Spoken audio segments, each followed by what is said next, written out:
টেক্সাসের অস্টিনে civil rights অ্যাক্টের ৬০ বছর পূর্তি উপলক্ষে আয়োজিত এক অনুষ্ঠানে বাইডেন বলেন, আমেরিকায় কোনো রাজা নেই, আইনের কাছে সবাই সমান, কেউ আইনের ঊর্ধ্বে নয় বলে উল্লেখ করে বাইডেন আরও বলেন, একজন প্রেসিডেন্ট শপথ ভঙ্গ করলেও তার কোনো পরিণতি ভোগ করতে হবে না, এমন সুযোগ করে দিয়েছে সুপ্রিম কোর্টের রায়। This nation was founded on the principle there are no kings in America.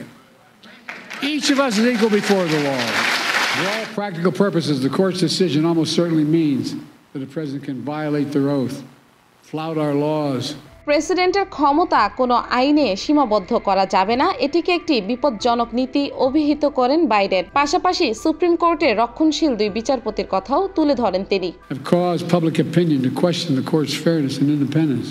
Biden জানান, তিনি দায়িত্ব নেওয়ার পরই সুপ্রিম কোর্টের বিষয়ে একটি দ্বিদলীয় প্রেসিডেন্সিয়াল কমিশন আহ্বান করেন, যেখানে বিশেষজ্ঞরা সর্বোচ্চ আদালতের সংস্কারের পক্ষে মত দিয়েছেন। Comprised of leading constitutional scholars, both liberal and conservative.